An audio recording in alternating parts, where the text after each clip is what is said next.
поминатите емисии говоревме за повеќе термини поврзани со различни видови информации, односно вести кои што неточно се представени.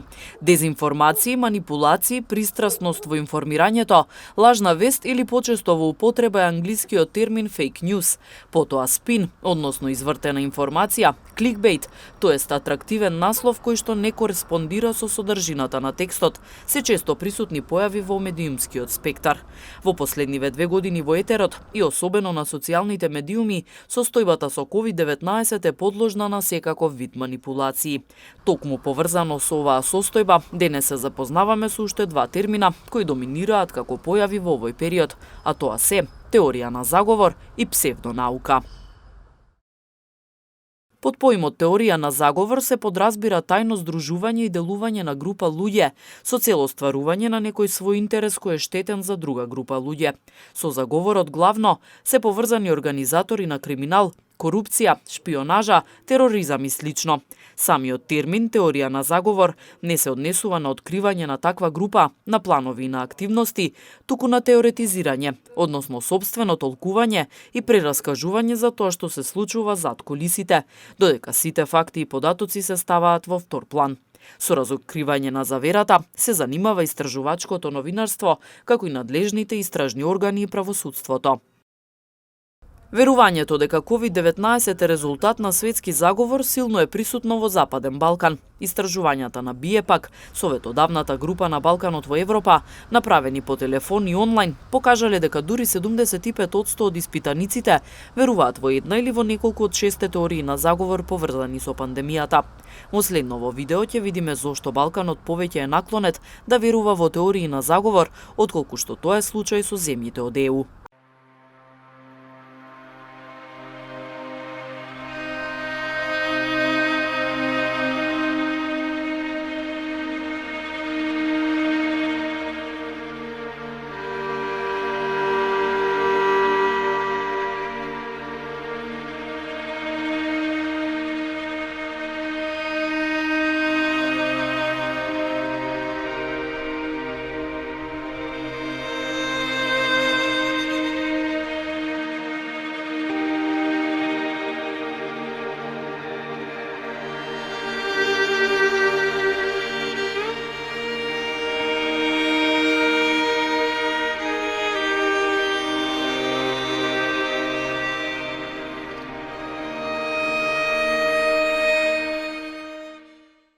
Istraživanje je pokazalo da u načelu niti razina obrazovanja, podjela stanovništva na urbano ili ruralno, kao niti dob ispitanika ne utječu tako jako na podložnost teorijama zavjere.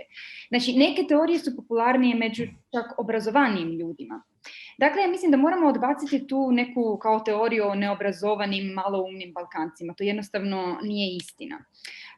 Što se tiče gdje je odgovornost, možemo nagađati, ali ja bih rekla da sigurno jedna velika odgovornost je baš na vama, na medijima. Evo, na primjer, moj kolega Florian Bieber je prošli dan gostovao u jednoj TV debati na albanskoj televiziji, gdje je isto tako prezentirao ovu studiju. I u TV studiju je debatirao sa jednom drugom gošćom, doktoricom, psihijatricom, koja je tvrdila da koronavirus zapravo nije virus, nego da je to neki mukus i da je vakcina bila unaprijed pripremljena i da je to sve zapravo umjetno napravljeno. E sada, ako imate situaciju u kojem joj mediji daju prostor takvim zagovaračima teorije zavjere, time ih i legitimizirate.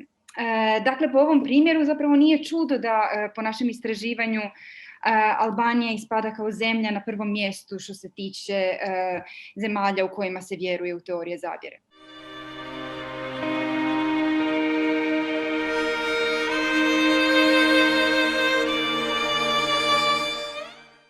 Dakle, postoji jasna korelacija među onih koji vjeruju u teorije zavjere i ljude koji se ne žele cijepiti. Broj ljudi koji odbijaju cijepljenje među onima koji vjeruju u barem jednu teoriju zavjere je oko 80% čak. Dok ta ista brojka među onima koji ne vjeruju niti u jednu teoriju zavjere je oko 5,5%. Ali zanimljivo je to što kažete u to uvjerenje u svjetske zavjere, jer s druge strane po našem istraživanju postoji jedna geopolitička podjela donekle, kojim teorijama zavjere određeno društvo naginje. Znači, jedan zanimljivi podatak, na primjer, je to da euroskeptici su puno podložniji teorijama zavjere nego oni koji se žele pripojiti Europskoj uniji. I to u odnosu otprilike 61% euroskeptika je podložno teorijama zavjere, dok 49% eurofila to odbacuje.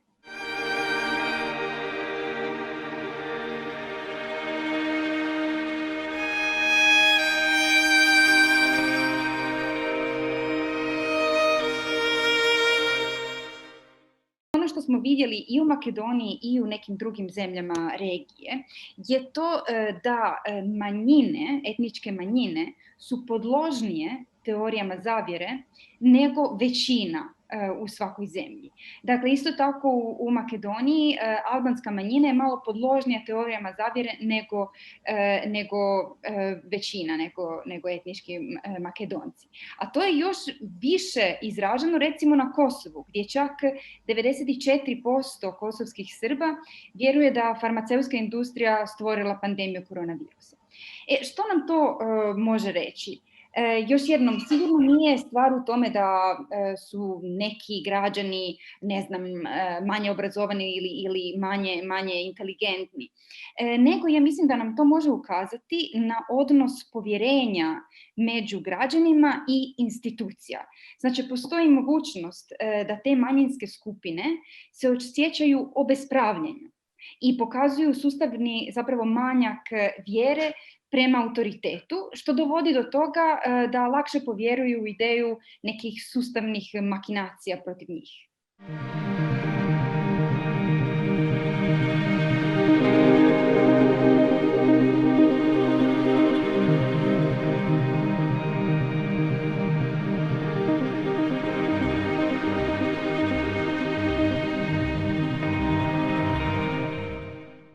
Истовремено, со напливот на различни видови вести кои што се изманипулирани, се јавуваат и бројни здруженија, организации и движења кои зборуваат или пропагираат различни теории на заговор. Едно такво здружение кое пропагира теорија на заговор е движењето наречено QAnon. Ова движење тврди дека интернет заедно со меѓународна педофилна елита киднапира и злоставува деца за да добие дрога за подмладување од нивната крв. Меѓу другото, на тој начин таа елита на која наводно и припаѓаат и Хилари Клинтон и Џорџ Сорос се обидува да ја преземе власта врз светот. Според митот, тие предводат тајна влада наречена Deep State, која ја води политиката на САД и на целиот свет зад кулисите. На другата, добрата страна, стои председателот Трамп, кој се зафатил со борба против Deep State. Ова движење за кое особено се пишуваше минатата година сега не функционира или функционира тајно, откако најголемата социјална мрежа Facebook презеде мерки против него, бидејќи беше окарактеризирано дека шири теории на заговор. Во текот на 2020 беа отстранети околу 800 групи од Facebook, 100 страници и 1500 реклами поврзани со QAnon, а од Twitter беа избришани илјадници профили поврзани со QAnon, се со цел, како што се образложи, да се заштитат граѓаните од теориите на заговор и од лажните вести. Теориите на заговор во време на светска пандемија и на почеток на економска криза, како нивна неминовна последица, станаа секојдневие, а псевдонауката дел од нив.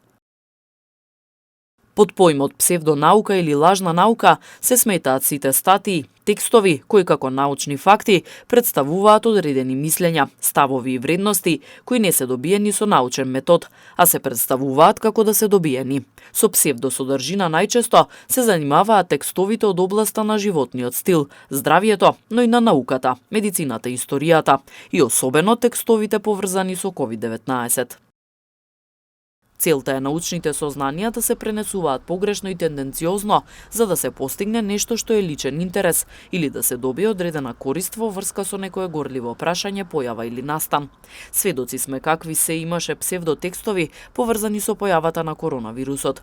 Во нив погрешно или манипулативно се третираа фактите и се пренесуваа онака како што и одговара на една страна или е во интерес на една политичка или бизнис елита.